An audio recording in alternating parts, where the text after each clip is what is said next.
அடப்பிரதமன் இந்த மாதிரி பேக்கெட்டில் வந்து கிடைக்கிதுங்க. இது வந்து 200 கிராம் பேக்கெட்டு. இது நிறைய பேர் வந்து யூஸ் பண்ணியிருப்பீங்க, தெரிஞ்சிருக்கும்.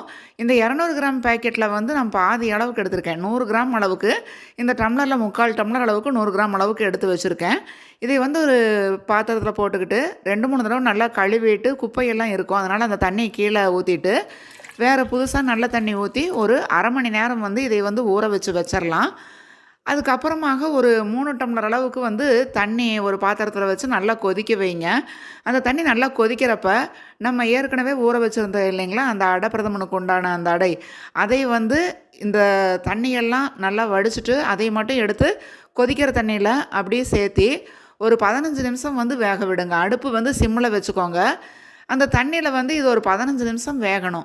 நல்லா சாஃப்டாக வெந்து போயிடும். இப்போ உங்களுக்கு அது அந்த மாதிரி வெந்த உடனேவே அதை வந்து நல்லா தண்ணியே இல்லாமல் நம்ம ஃப்ரைட் ரைஸ்க்கெல்லாம் எப்படி சாதம் வந்து வடிப்போம் இல்லைங்களா, அந்த மாதிரி வந்து ஒரு ஹோல்ஸ் எல்லாம் இருக்கக்கூடிய கிண்ணத்தில் வந்து அதை ஊற்றிட்டிங்கன்னா அந்த தண்ணியெல்லாம் வடிஞ்சு அந்த அடை மட்டும் அப்படியே நிற்கும். அதை வந்து அந்த மாதிரி பண்ணி வச்சுக்கோங்க.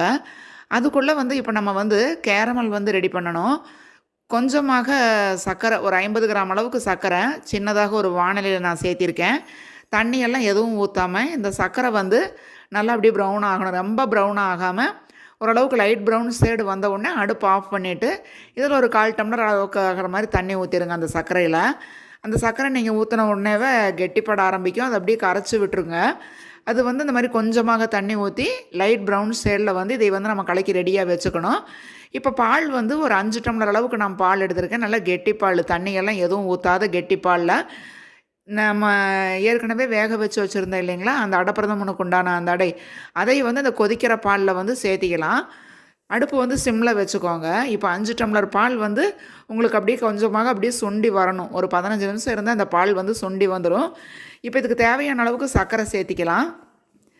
சர்க்கரை இந்த பால் எல்லாம் சேர்ந்து உங்களுக்கு 15 நிமிஷத்தில் வந்து பாதி அளவுக்கு ஒரு 3 டம்ளர் அளவுக்கு வந்து உங்களுக்கு நல்லா அப்படியே கொதிச்சு கெட்டியாகும். அது வரைக்கும் அப்படியே இடையில கலந்து விட்டுக்கோங்க. இது இந்த அளவுக்கு வந்து கொதிச்சுட்ருக்கிறப்பவே நம்ம ஏற்கனவே வந்து கேரமல் ரெடி பண்ணி வச்சுருந்தோம். அதை வந்து நல்லா சூடு ஆறணுங்க. சூடாக இருக்கிறப்ப பாலில் ஊற்றுனீங்கன்னா பால் திரிஞ்சு போயிடும். இப்போ இந்த பாலில் வந்து அந்த கேரமல் பண்ணி வச்சுருக்கோம் இல்லைங்களா, அந்த சர்க்கரை வந்து கெட்டி பண்ணி அதையை வந்து இதில் இப்போ ஊற்றிக்கலாம். உங்களுக்கு வந்து நல்லா கலர் வந்து லைட் ப்ரௌன் ஷேடில் வரும். இப்போ பார்த்தீங்கன்னா நம்மளுக்கு அப்படியே சூப்பரான பால் அடப்பிரதமன் நம்மளுக்கு ரெடி ஆகிருங்க.